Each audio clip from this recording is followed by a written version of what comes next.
Shalom. Pada hari Minggu yang lalu saya berbicara menyampaikan firman Tuhan tentang satu tema, hidup dengan nilai atau angka. Seberapa Bapak Ibu Saudara yang diberkati oleh Tuhan? Ada yang diberkati Tuhan dengan firman Tuhan? Ada yang mau berbagi? Maju ke depan, apa yang Bapak Ibu dapat yang memberkati Bapak Ibu? Ada? Yang lama-lama, 3 menit kita bisa berbagi. Ada? Hidup dengan nilai atau angka. Bapak Ibu, saya berkata pada minggu yang lalu,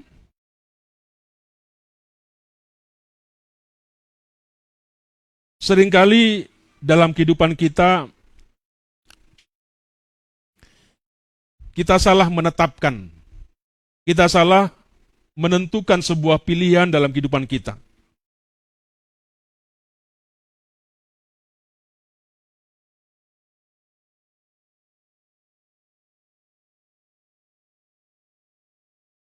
Dan akhirnya banyak orang yang menghargai dirinya sendiri itu secara keliru.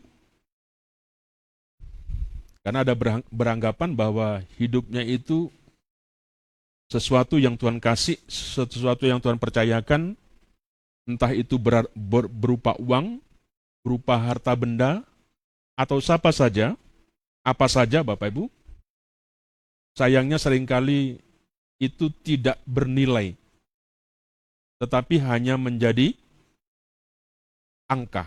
Ya.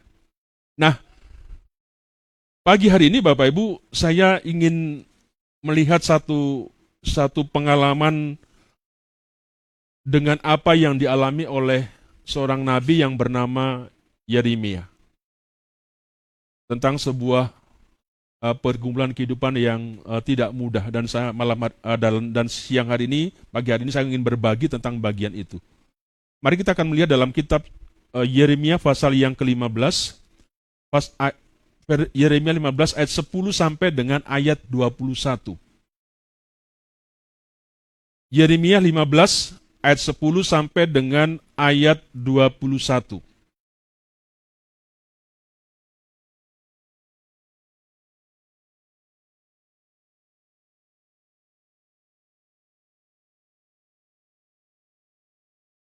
Perhatikan firman Tuhan, saya membacakan untuk setiap kita. Yeremia 15 ayat 10 sampai dengan ayat 21, demikian bunyi firman Tuhan. Pergumulan Nabi Yeremia. Celakalah aku, ya ibuku, bahwa engkau melahirkan aku, seorang yang menjadi buah perbantahan dan buah percerdaan bagi seluruh negeri. Aku bukan orang yang menghutangkan, ataupun orang yang menghutang kepada siapapun. Tetapi mereka semuanya mengutuki aku. Sungguh ya Tuhan, aku telah melayani Engkau dengan sebaik-baiknya, dan telah membela musuh di depanmu pada masa kecelakaannya dan kesesakannya. Dapatkah orang mematahkan besi dari utara dan tembaga?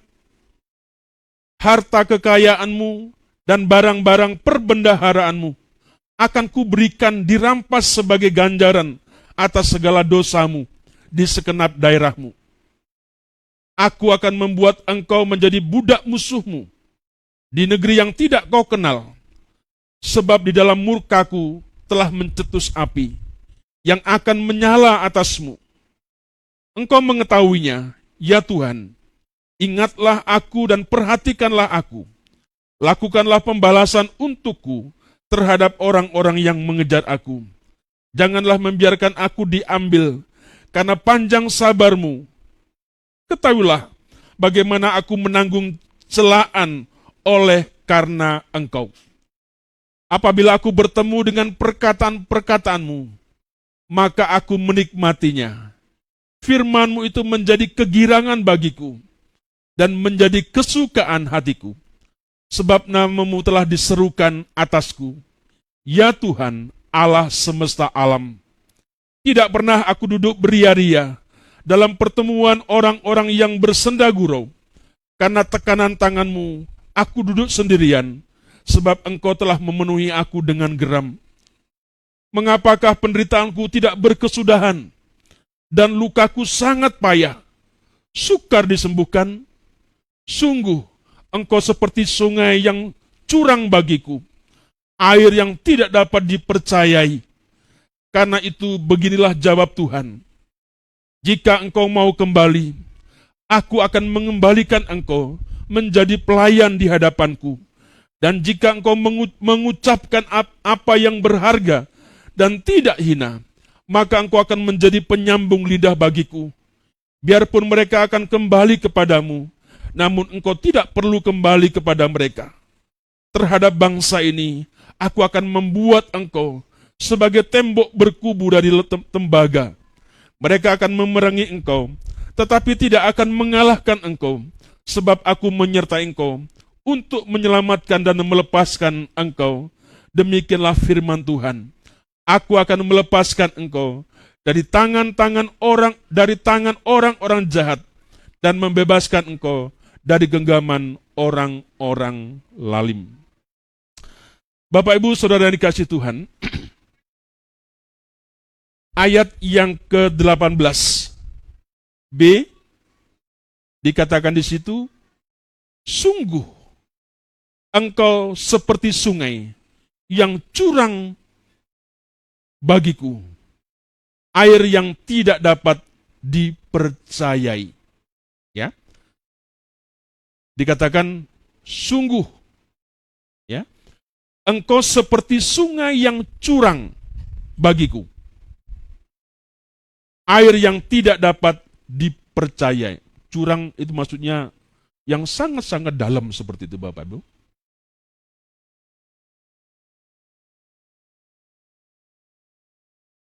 Ini menjadi sebuah keluh kesah daripada siapa namanya? Nabi Yeremia. Dia berkata seperti itu. Sungguh engkau seperti sungai yang curang bagiku. Bapak Ibu, kalau kita belajar, ternyata di Palestina itu Bapak Ibu banyak sungai yang bergantung kepada musim. Ya. Kalau berair itu setelah musim dingin, ketika salju mulai meleleh. Jadi seperti itu ya, sungai di sana itu akan ada air kalau pada musim dingin, saljunya meleleh sehingga ada air. Tetapi kalau pada musim kemarau Bapak Ibu, musim panas seperti itu, maka tidak ada air sama sekali. Ya. Nah, lekuk-lekuk sungai seperti itu jika diikuti alirannya, berujung ya di dasar sungai yang amat kering. Sehingga dikatakan sungai yang yang curam seperti itu, yang sangat dalam seperti itu, ya. Dan tak bisa dipercayai bahwa selalu ada air di tempat itu. Nah, kesepian bersumber dari perasaan tertolak. Kalau kita melihat apa yang menjadi sebuah pergumulan daripada Nabi Yeremia ini. Yeremia ini sedang mengalami sebuah penolakan yang sangat hebat. Ya. Meskipun Nabi ini sudah berbuat maksimal bagi Tuhan.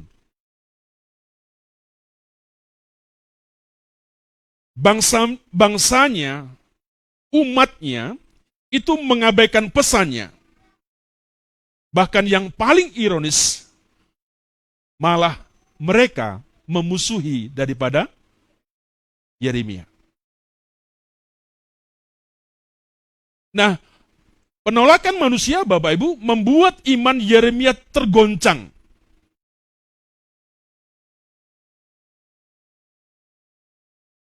Kemudian, terkesan Yeremia itu menuduh Allah. Ya. menuduh Tuhan yang diibaratkan seperti sungai yang curang.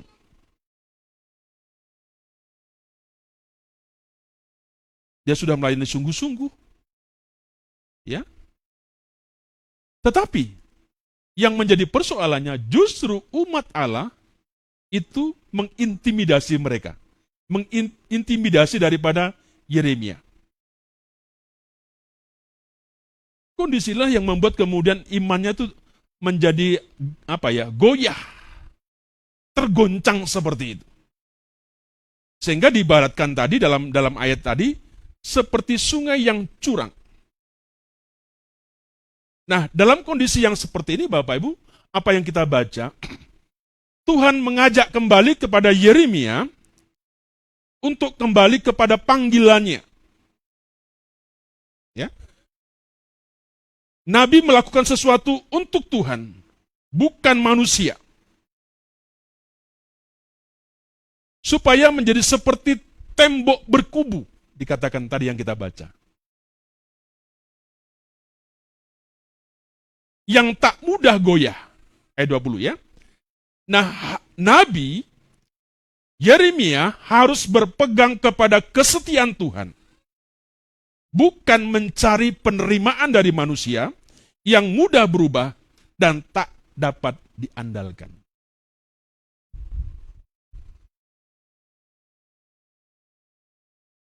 Ketika saya menyampaikan firman Tuhan pada minggu yang lalu, Bapak Ibu, saya berharap ada sesuatu yang kita dapatkan dan itu sangat memotivasi, memberikan semangat kepada Bapak Ibu.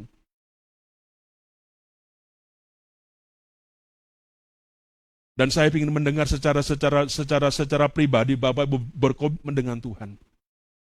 Mungkin kalau selama ini hidupku kalau hidupku tidak aku hidupi dengan nilai, tetapi dengan angka. Ketika kita mendengarkan firman Tuhan, ada satu statement, ada satu pernyataan, sebuah komitmen, sebuah resolusi yang Bapak Ibu buat, berkata, mulai hari ini, hidupku yang kujalani tidak lagi angka, tetapi saya ingin hidupku bernilai. Bapak Ibu, hidup bernilai tidak gampang. Seperti apa yang dialami oleh Nabi Yeremia seperti itu. Tantangannya tidak mudah. Ya. Akan dikecam, akan mungkin juga dihina, dan akan mungkin menjadi sesuatu yang tidak nyaman secara pribadi seperti apa yang dialami Nabi Yeremia ini. Tetapi Tuhan mengingatkan kepada Nabi ini, engkau tidak melayani manusia. Engkau melayani Tuhan. Engkau melakukan semuanya itu untuk Tuhan. Bukan untuk manusia. Kalau kita mengerjakan segala sesuatu, orientasinya benar Bapak Ibu, yang tadi berujung kepada sebuah nilai, Bapak Ibu jangan pentingkan dengan sesuatu yang mungkin Bapak Ibu akan masuk ke telinga Bapak Ibu dan itu akan mengganggu daripada keimanan Bapak Ibu. Sama seperti apa yang terjadi dengan Nabi ini Bapak Ibu. Ya. Sehingga Tuhan mengajak kepada Yeremia untuk kembali. Harapannya dikatakan di situ digambarkan seperti tembok berkubu. Ya. Nabi harus berpegang kepada kesetiaan Tuhan. Jangan justru mencari penerimaan manusia yang mudah berubah dan tidak dapat diandalkan.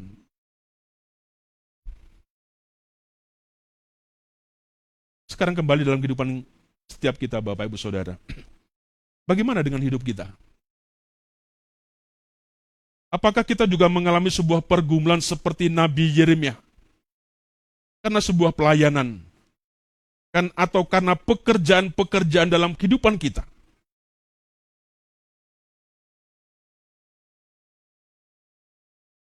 Hari ini kita akan belajar satu bagian firman Tuhan tentang sebuah pergumulan daripada Nabi Yeremia. Suatu kondisi di mana Nabi ini mengalami sebuah penurunan harapan secara rohani di hadapan Allah karena pergumulan, ya, karena suara-suara orang ya, bahkan perlakuan orang yang menyakitkan hatinya. Ada beberapa hal yang saya ingin bagikan kepada setiap kita, Bapak Ibu.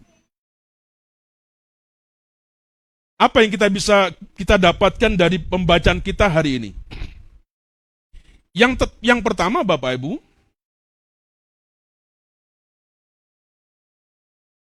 beratnya penderitaan di hadapan Tuhan. Ya, beratnya penderitaan di hadapan Tuhan. Bapak Ibu Saudara yang kasih Tuhan, selain berbicara tentang anugerah, maka sesungguhnya mengikut Tuhan itu Bapak Ibu juga berbicara tentang penderitaan.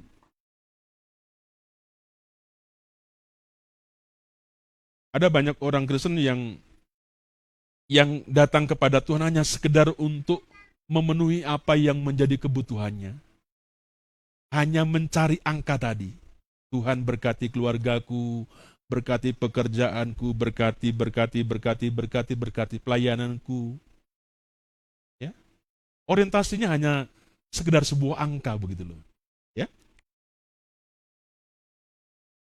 Tapi kalau sudah bicara penderitaan, orang tidak mau. Ya. Saya mau iring Yesus, saya mau iring Yesus sampai selama-lamanya. Mau susah? Mau susah? Gak mau. Ya kan? Gak mau. Jarang orang yang suka lagu ini. Sampai selama-lamanya. Kalaupun gak mau susah. Saya maunya mapan, kaya, dan sebagainya. Susah gak mau. Hanya gereja-gereja yang yang aliran kolot itu selalu dinyanyikan. Ya, kenapa? Memang seperti itu yang terjadi. Ya. Nah, Bapak Ibu Tuhan, jangan lupa tidak hanya berbicara tentang sebuah anugerah, tetapi sesungguhnya mengikut Tuhan itu juga berbicara tentang penderitaan.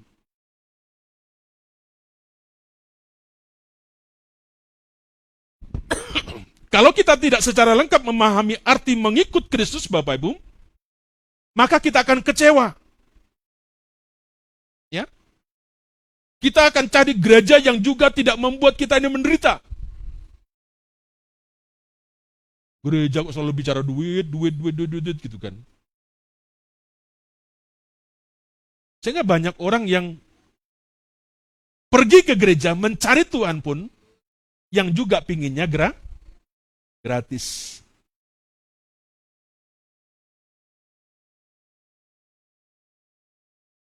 Tapi jemaat di sini gak. Kalau pergi langsung tanya, Pak Pendeta bayarnya berapa? Iya kan? Siapa Pak Pendeta yang perlu dibantu jemaat di sini? Jemaat GKN seperti itu. Amin? Gak ada. Pak Pendeta, ada nggak subsidi untuk saya? Gak ada seperti itu. Dia langsung tanya, Pak Pendeta, siapa yang perlu dibantu di antara jemaat yang kita mau rekreasi? Ya. Bapak Ibu kemarin, kebetulan ibu-ibu Komisi Wanita Jabotabek akan mengadakan retreat Padang. Apa retreat? Retreat ya seperti ibadah Padang lah seperti itu. Jalan-jalan. Kemarin kami survei Bapak Ibu. Dan tempatnya sangat-sangat bagus begitu ya. Tempat bagus gitu kan. Nah, kemudian kita berpikir dengan bujum dengan ibu gitu. Kira-kira gimana ya kalau kita ajak ke sini ya? Tapi kalau cocok tempatnya, Bapak Ibu bisa nyaman lah kira-kira begitu, tempatnya sangat bagus gitu kan. Kemudian hitung-hitung duitnya Bapak Ibu. Berapa sih aku sini? Kita tanya bis. Ternyata walaupun di Purwakarta, Bapak Ibu masih termasuk Purwakarta, tempat itu hitungannya bisnya itu masih termasuk dengan Lembang Bandung. Kira-kira begitu kan. Buset lah gitu kan. Hitung itu kalau bisnis sekian, masuknya sih murah Bapak, 20.000. Tapi naik bisnya itu gitu kan.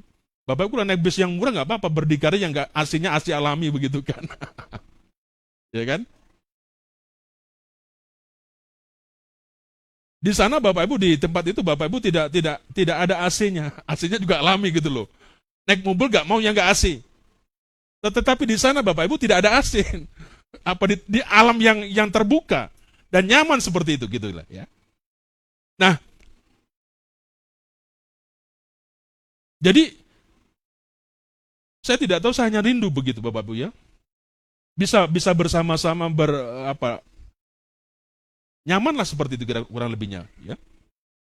Nah, sekali lagi Bapak Ibu, seringkali banyak orang Kristen yang kurang lengkap memahami tentang arti mengikut Kristus. Akhirnya apa? Kecewa. Kita merasa lemah. Bahkan kita merasa tertipu oleh janji-janji anugerah Tuhan yang sepertinya tidak kunjung nyata dalam kehidupan kita. Apa yang dikatakan firman Tuhan di situ Bapak Ibu? Celakalah aku ya ibuku, bahwa engkau melahirkan aku seorang yang menjadi perbantahan dan buah percerdaan bagi seluruh negeri. Aku bukan orang yang menghutangkan ataupun orang yang menghutang kepada siapapun, tetapi semua mereka mengutuki aku. Itu perkataan, itu keluhan daripada nabi ini. Sungguh ya Tuhan, aku telah melayani engkau dengan sebaik-baiknya dan telah membela musuhmu di depan pada masa kecelakaannya. Dikatakan seperti itu ya. Dan kesesakan. Dapatkah orang mematahkan besi dari utara dan tembaga? Apa yang dinyatakan oleh nabi ini Bapak Ibu? Menunjuk pada sebuah kondisi yang sangat-sangat kritis tentang keadaan Nabi Yeremia ini. Dia merasa menjadi orang yang celaka. Ya? Bahkan dia mulai merasa bahwa yang dia lakukan di hadapan Tuhan tidak memberikan manfaat apapun. Rasanya saya nggak berguna. Sudah banyak hal yang saya kerjakan. Tetapi kemudian dia berkata, semua kebaikan, segala sesuatu yang kita kerjakan, sepertinya tidak ada artinya.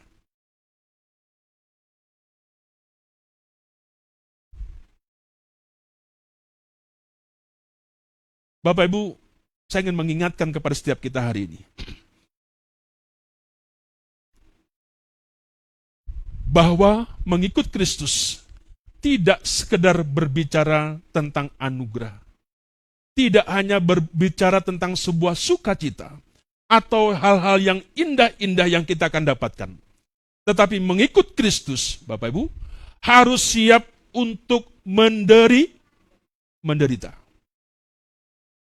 Firman Tuhan menyatakan bahwa sebab adalah kasih karunia. Kata firman Tuhan, jika seorang karena sadar akan kehendak Allah, menanggung penderitaan yang tidak harus ia tanggung. Sebab dapatkah disebut pujian jika kamu menderita pukulan karena kamu berbuat dosa? Tetapi jika kamu berbuat baik, dan karena itu kamu harus menderita, maka itu adalah kasih karunia pada Allah. Sebab itu, untuk itulah kamu dipanggil. Karena Kristus pun telah menderita untuk kamu, dan telah menanggalkan teladan bagimu, supaya kamu mengikuti jejaknya, kata firman Tuhan.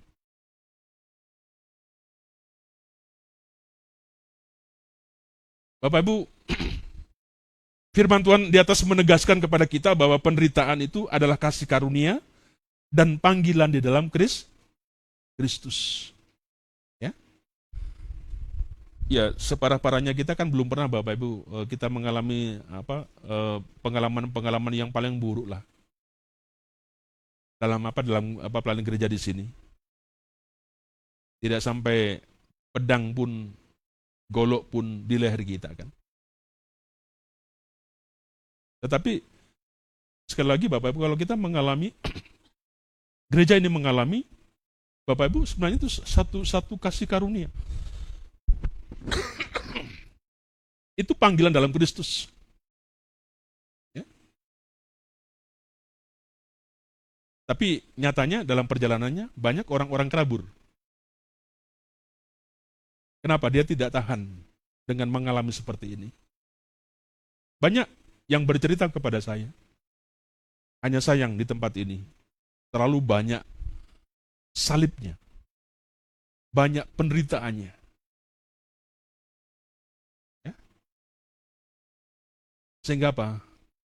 Kami tidak tahan. Kami nggak siap. Kami mencari tempat-tempat yang aman.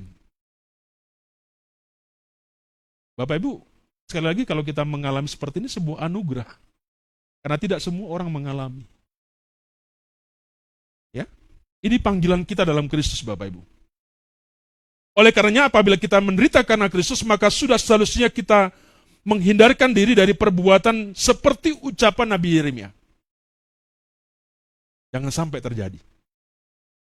Kalau dalam perjalanan pengiringan kita kepada Tuhan, kita menemui, jangan sampai pesannya mengajarkan kepada kita, jangan sampai ucapan kita itu seperti Nabi Yeremia.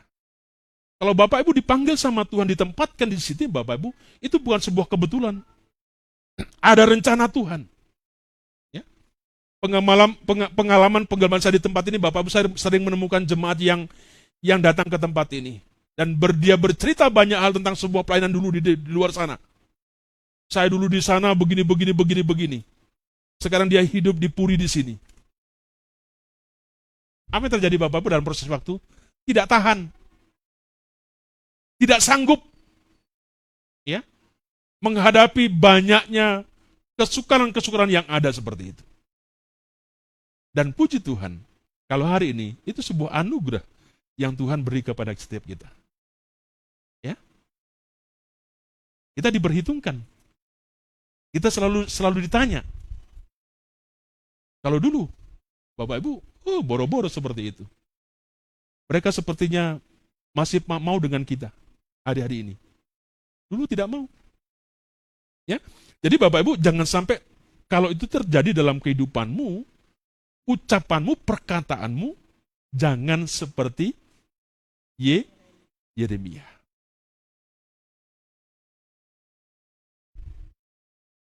Tadi malam Bu Ginting memberikan sharing kepada anak muda tentang kutukan. Ada kata kutuk. Ya. Penderitaan dalam Kristus itu bukan sebuah kutukan. Ya.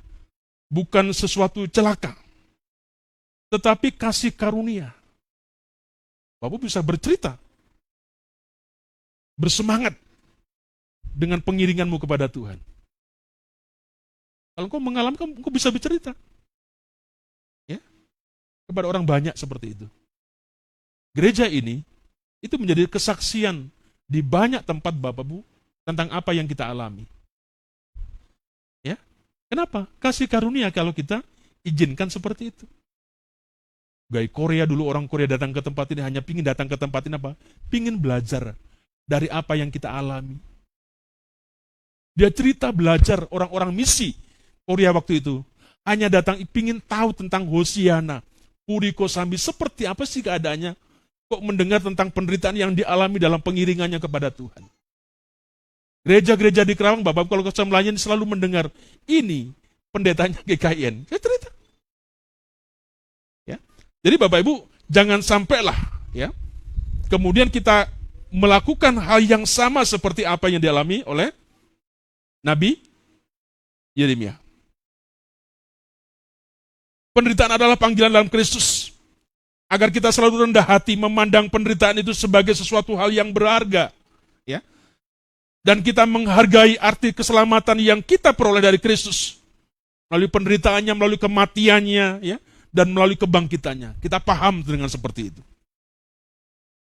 Jadi penderitaan itu memang berat. Ya. Yang kedua, apa yang kita bisa pelajari Bapak Ibu? Ternyata, firman Tuhan itu adalah obat dalam penderitaan. Kalau kita membaca bagian tadi ya. Firman Tuhan adalah obat dalam penderitaan. Nah, firman Tuhan menyatakan di situ Bapak Ibu, apabila aku bertemu dengan perkataan-perkataanmu, maka aku menikmatinya. Kata Nabi ini. Firman-Mu itu yang menjadi kegirangan bagiku dan menjadi kesukaan hatiku, sebab nama-Mu telah diserukan atasku, ya Tuhan Allah semesta alam. Tidak pernah aku duduk beria-dira dalam pertemuan orang-orang yang bersenda gurau. Karena tekanan tangan-Mu aku duduk sendirian, sebab Engkau telah memenuhi aku dengan geram. Apa ini kata-kata? Perkataan Tuhan, Bapak Ibu, aku menikmatinya. Firman-Nya menjadi kegirangan bagiku dan menjadi kesukaan hatiku. Jadi firman Tuhan itu adalah obat dalam penderitaan.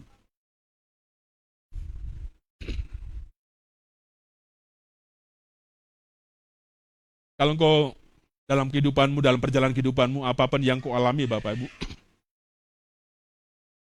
firman Tuhan di atas mengajarkan kita tentang obat yang harus kita ambil dalam penderitaan. Obat yang paling manjur, yang mujarab dalam penderitaan hidup kita bukanlah nasihat orang lain. Ya, bukan dukungan orang lain. Atau keluar dari permasalahan, bukan. Tetapi perkataan-perkataan daripada Tuhan, firman Tuhan seperti itu. Ya. Obat yang paling manjur untuk kita mengalami permasalahan penderitaan adalah firman Tuhan. Nah, Nabi ini menyaksikan bahwa firman Tuhan itu akan memberikan kegirangan, memberikan kesukaan, memberikan sebuah pengharapan, memberikan sebuah kepastian dalam kehidupan kita. Sambil ya menjaga diri kita agar terus berada dalam sebuah persekutuan dengan Tuhan.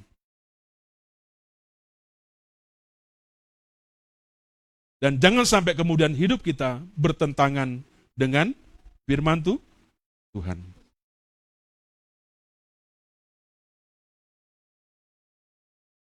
Bapak Ibu, kemarin pagi-pagi kami duduk, kami bangun, hanya kami bercerita dengan Ibu. Banyak diceritakan, panjang lebar, tentang sebuah pelayanan, tentang sebuah kehidupan rumah tangga. Selesai cerita, aku bilang sama Iva, "Pak, bangun. Kamu terlambat. Kita lagi kuliah bersama-sama," gitu kan.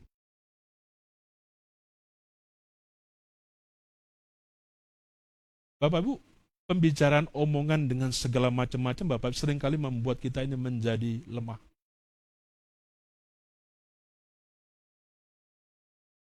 Hati-hati diskusimu, obrolanmu dengan satu dengan yang lain. Takutnya Tuhan sedang nongkrong di depanmu. Sehingga kita sepertinya orang-orang yang tidak punya Tuhan. Notabene kita Kristen. Sepertinya ada sesuatu kebuntuan yang terjadi dalam kehidupan kita. Sepertinya Tuhan tidak mengerti apa yang sedang kita kerjakan, sedang apa yang kita lakukan. Hati-hati. Ya. Akhirnya apa? Hidup kita bisa jadi mulai seperti apa yang dialami oleh Yeremia. Memang nasibku, memang keadaanku seperti ini.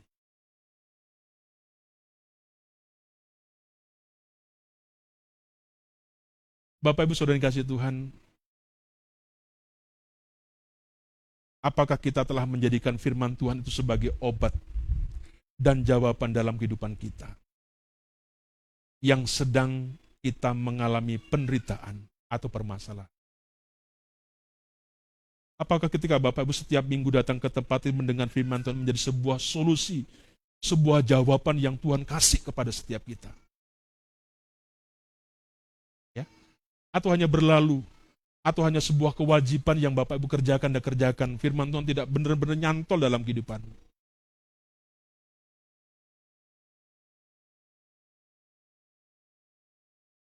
Sehingga apa yang cerita-cerita yang ada selalu masalah dan masalah, galau seperti itu. Mana perkataan Tuhan? Mana perkataan firman Tuhan yang kau dengar? Apakah itu menjadi sebuah obat, menjadi sebuah kekuatan ya, yang membangkitkan sebuah semangat gairah dalam kehidupan kita.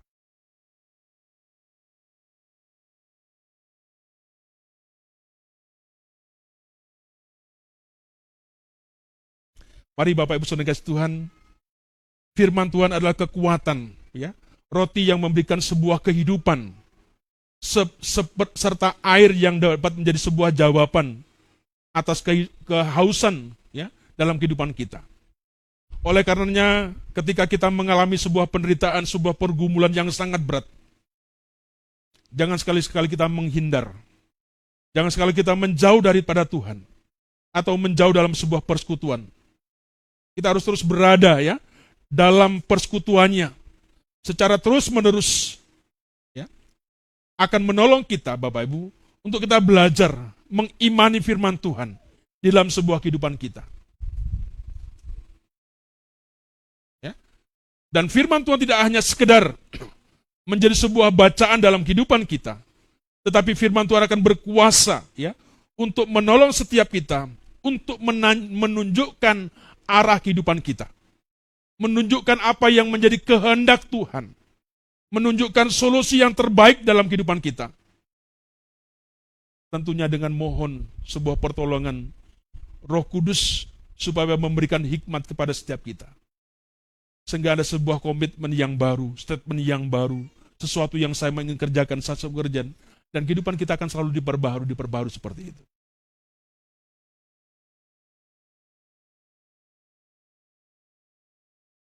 Mari jadikan firman Tuhan itu sebagai obat, sebagai sebuah jawaban dalam kehidupanmu. Ya. Kalau firman Tuhan tidak memberikan sebuah jawaban, tidak menjadi obat, saya tidak tahu lagi siapa yang kau dengarkan. Ya. Kalau Tuhan saja, kalau perkataan saja tidak menjadikan sebuah jawaban dalam kehidupanmu, wajar kalau kehidupanmu di tengah-tengah seperti ini goyang, berubah-ubah, mut-mutan. Ya. Ke gereja juga sama. Kalau lagi semangat datang, kalau tidak loyo, ya begitu. Kalau kerja lagi dapat hoki, semangat. Tapi kalau hokinya mulai kurang, loyo seperti itu. Bapak Ibu dikasih Tuhan, yang ketiga, apa yang kita pelajari dari pergumulan daripada Yeremia?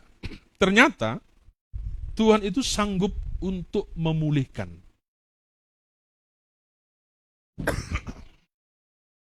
Kalau kita mengalami banyak hal dalam kehidupan kita, Bapak Ibu, pertanyaannya, dapatkah Tuhan menolong hidup kita? Ya. Apapun yang kita alami, apapun yang terjadi dalam kehidupan kita, Bapak Ibu, hari-hari ini, pertanyaannya, dapatkah Tuhan itu menolong hidup kita?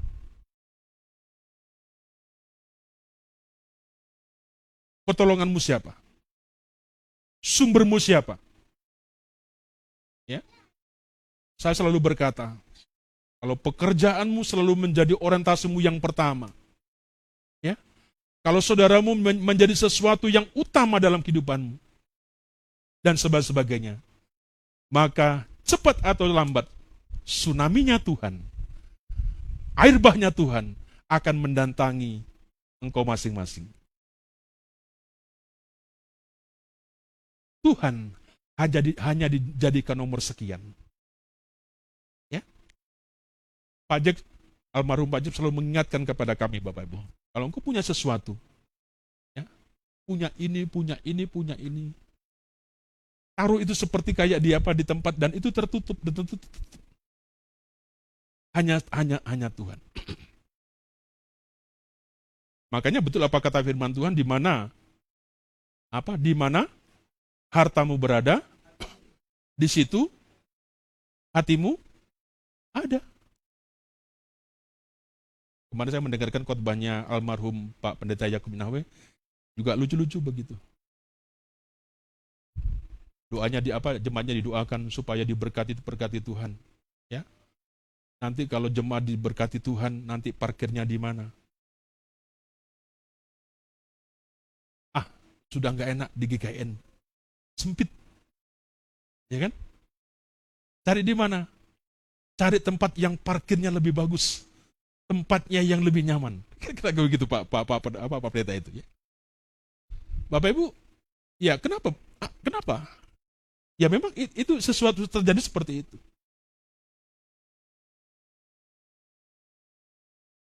Datang Pak Pendeta, Bapak Ibu jemaat, tolong doakan kami supaya kami bisa bekerja.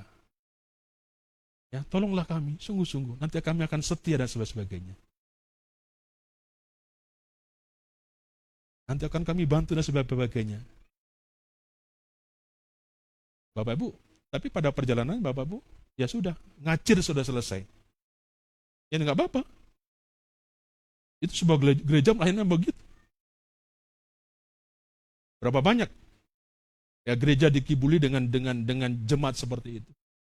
Kalau datang rasanya, wow, ya siap begitu. Tapi kalau sudah, ya sudah gitu. Bapak-bapak itu wajar. Kita nggak usah kecewa dengan hal seperti itu. Kenapa? Yang penting bagi kita mengerjakan, kita melakukan sesuatu apa yang memang Tuhan mau. Tuhan kehendaki seperti itu. Kalau tidak, Bapak Ibu, kita akan kecewa. Ya?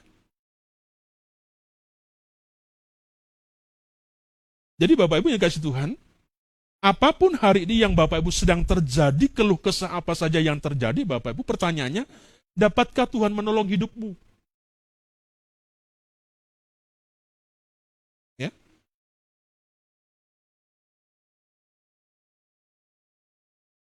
Apa jawaban Tuhan dari apa yang dikeluhkan oleh Nabi ini? Ya? Firman Tuhan menyatakan seperti ini, Bapak Ibu. 19-21. Karena itu beginilah jawab Tuhan, jika engkau mau kembali, aku akan mengembalikan engkau menjadi pelayanku di hadapanku, dan jika engkau mengucapkan apa yang berharga dan tidak hina, maka engkau akan menjadi penyambung lidah bagiku. Ya? Biarpun mereka akan kembali kepadamu, namun engkau tidak perlu kembali kepada mereka. Terhadap bangsa ini aku akan membuat engkau sebagai tembok berkubu dan dari tembaga.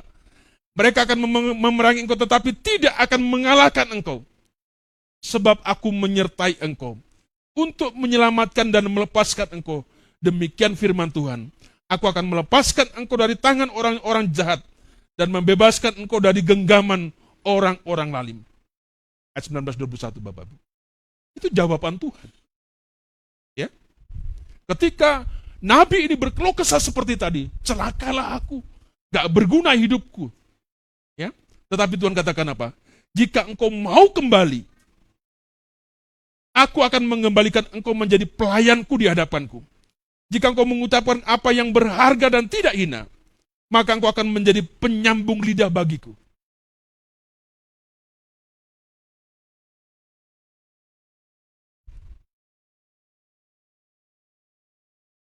Apa kunci dari kata di sini, Bapak? Apakah Tuhan bisa memulihkan kita? Apakah Tuhan bisa menolong kita? Perhatikan apa yang menjadi kunci dari perkataan tadi. Ya, perhatikan baik-baik. Dikatakan apa? Jika engkau, apa di situ? Jika engkau,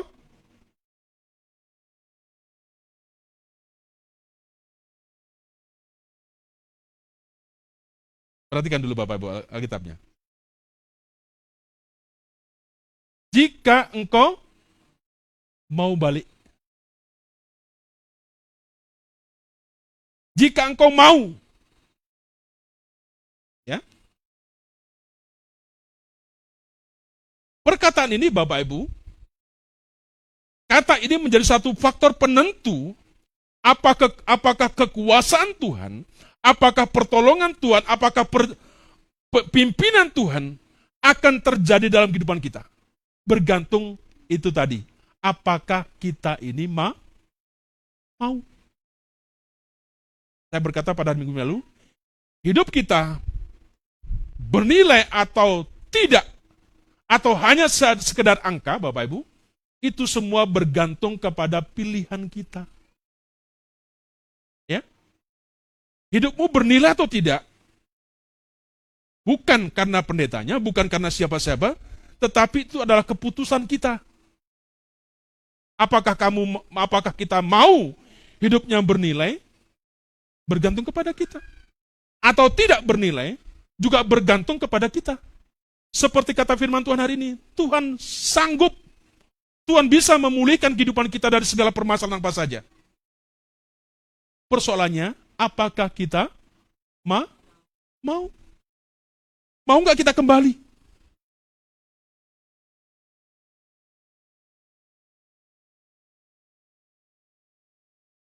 Bukan Tuhan tidak sanggup, Bapak Ibu. Bukan Tuhan tidak bisa seperti itu. Ya. Anak-anak muda yang masih bercita-cita tinggi. Kalau engkau memandang bapak mamamu yang, maaf kata, tidak ada pengharapanmu untuk masa depanmu. Ya. Itu keluhan daripada kita orang tua. Gak sanggup. Gak akan bisa. Ya. Tetapi Bapak Ibu, Saudara, kalau kita kembali kepada apa yang dikatakan firman Tuhan, kalau engkau mau kembali, Tuhan bisa. Tuhan terlalu sanggup.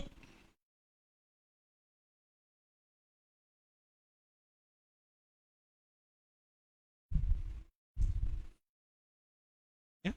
Jadi jangan mengecilkan, jangan merasa rendah diri karena sebuah keadaan kita, karena sebuah kondisi daripada orang tua kita. Engkau punya Tuhan, engkau punya Allah yang bisa, yang sanggup dikatakan memulihkan apa yang sedang terjadi di kehidupan kita.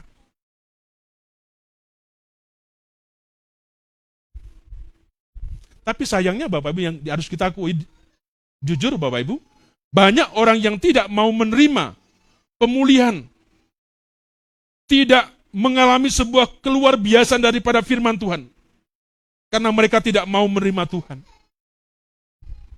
Firman Tuhan hanya sekedar lewat, ya, katanya masuk kanan, keluar kiri, masuk kiri, keluar kanan, seperti itu.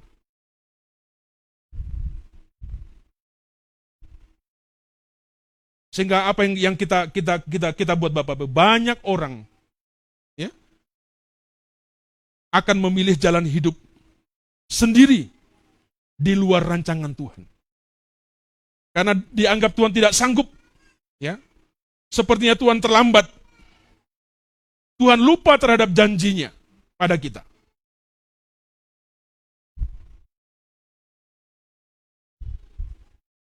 Bapak Ibu, di tengah-tengah kegalauan kehidupan Pak Pendeta, ada banyak pergumulan Pak Pendeta, ada sebuah pesan yang selalu meneguhkan seperti itu. Oh Pak Pendeta, itu kan ayat tiba-tiba.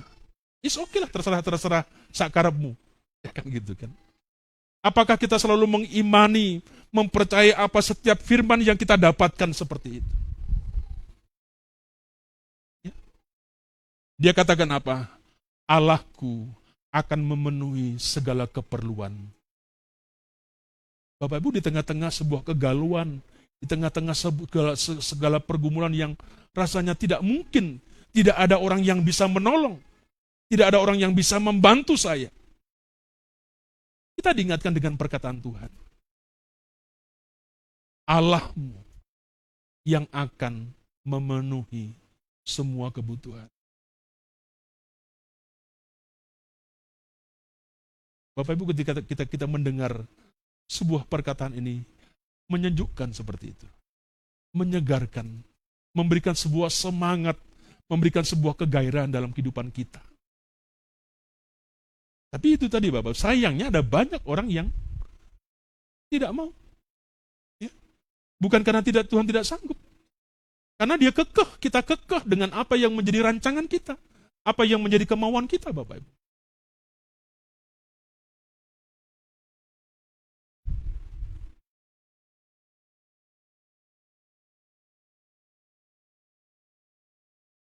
Mari siang hari ini saya ingin mengajak kepada setiap kita semuanya Bapak Ibu. Dengan sebuah keyakinan, ya, menghadap dan mempercaya perbuatan Allah di depan, di dalam kehidupan kita, dengan penuh keyakinan pula kita mau bersedia ya, menerima kebenaran daripada Tuhan. Sehingga Tuhan memulihkan kita, sehingga Tuhan menolong kita, memberikan berbagai macam keindahan dalam hidup kita. Sama dengan apa yang sedang kita rindu, Bapak Ibu. Apakah bisa? Apakah mungkin kita ingin begini-begini ke depan? Ya. Kalau sumber kita, kalau pandangan kita kepada kita-kita, gak meyakinkan. Ya, gak meyakinkan. Tapi kalau kita melihat kepada Tuhan, kalau kita memandang kepada Tuhan, Tuhan bisa pakai siapa saja. Amin. Tuhan bisa gerakkan pakai siapa saja ketika dia mendengar, ketika dia mengamin. Ya, Bapak Ibu, tapi persoalannya itu tadi. Kita ini ada sebuah kepercayaan atau tidak? Adakah sebuah iman yang kita berkata, Tuhan bisa, Tuhan sanggup seperti itu.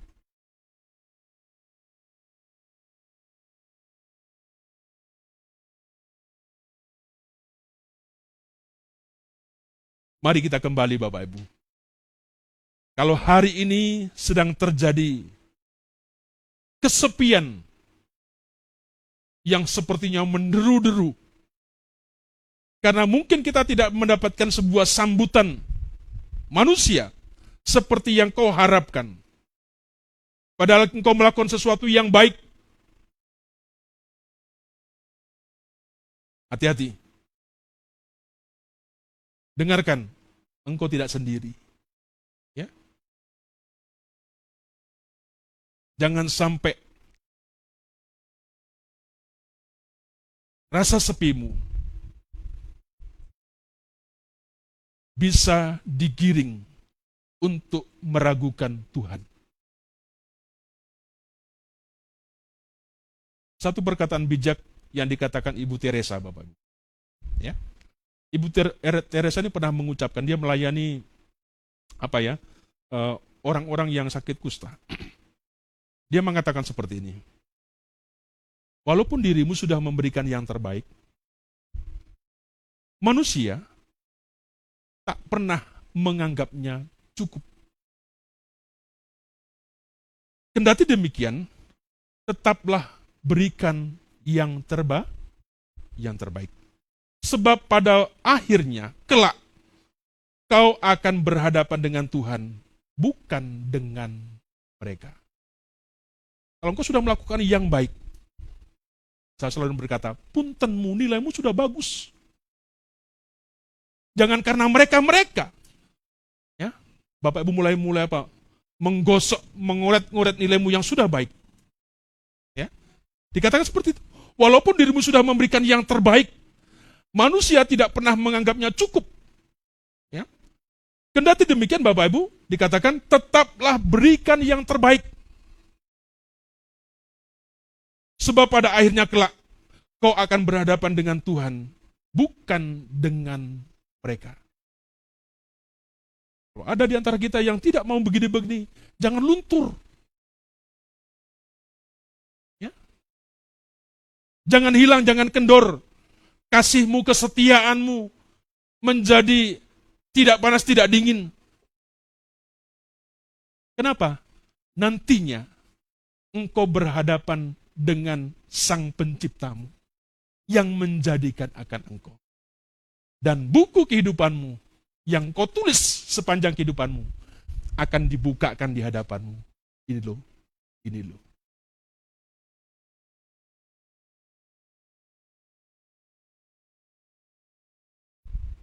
Saya ingin mengajak, mari kita tetap semangat di dalam Tuhan, tetap menjalankan firman Tuhan.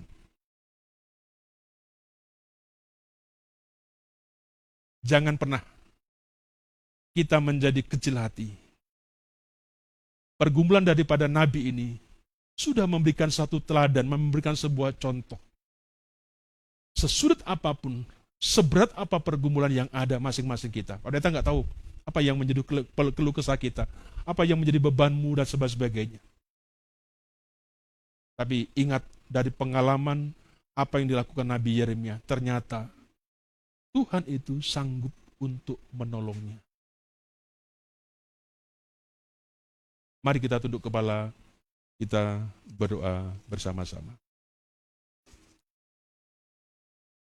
Bapa, terima kasih